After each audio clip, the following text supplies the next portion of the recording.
Okay, so you asked me where I was from.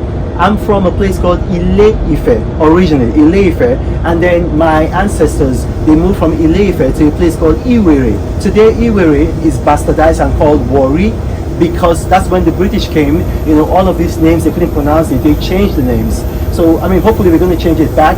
But Ile-Ife is one of the oldest civilizations in the world, you know, and before you guys were smelting iron in Europe, we were smelting iron in Ile-Ife. So if you go to the British Museum, I mean, I don't know why it's there, they stole it from us. So these are the Ife bronzes, 1,300 years old. You can see the intricacy. So when the British came, especially to Benin, modern day Benin, they were so intimidated by the technology they saw, and they weren't happy that a bunch of black folk had this technology, so they destroyed Benin. The largest man-made earth structure on earth is not the Wall of China. Please verify that, Google it. It's actually the ancient moats and walls of Benin. But the British destroyed it. So a lot of people say black folks, sub-Saharan black folks, did not have their own writing. That's actually not true, because you're seeing it from a European perspective where writing is like that. Now, you guys met me today, and then you guys were interested because I'm dressed like this, right? You know, and okay, so now look how you're dressed. In your drink. Yeah, exactly. It wasn't just that. It was that we were having very animated discussion, and you were there, and you had to be listening, and so we were very curious. What are you taking from this discussion that we're having? And that's why. So yes, the dress is part of it, but not the only part.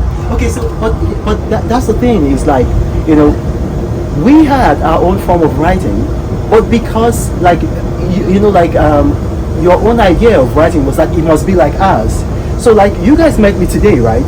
We had an encounter. Yes. In the olden days where we had Ile-Ife and when we had Benin and when we had Iwere, called Warri today, you know, Ishakiri Kingdom, I would have a manservant and he would be observing, and then everything that we said, your likeness, your likeness, your likeness, your likeness, he would carve it into intricate details.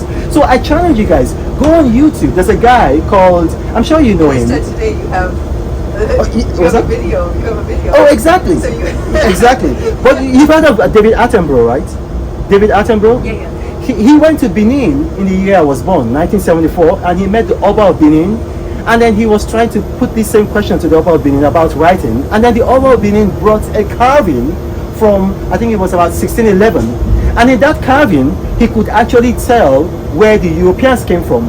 They came from Portugal, because that was how intricate the carving was. And then he saw a slave under the Oba of Benin's leg, and he asked the Oba of Benin, where was that slave from? And the Oba of Benin told him, oh yeah, he's an Igbo slave. And he asked the Oba of Benin, how do you know? He said, because of the tribal marks. That's how intricate our details were, you know. And so Ile-Ife, if you read Numbers chapter 12 verse 1, Moses' wife, she was, they call it in the King James Version, Cushite. The New International Version, you know, no, King James Version, they use the word Ethiopian. New International Version, Cushite. Other translations, they use the word black. She was actually a black African. If you read Exodus 18:24, her father was Moses' mentor and taught Moses everything that he knew. And that's why Jewish culture is actually a facsimile of Ile-Ife, black African culture. But Reno travels all around the world. I hope you get inspired about what you see. Apostle of greatness, Reno is a master. Only one man against the whole world in large. Fighting with the monsters, poverty I can't stand. That's why Reno is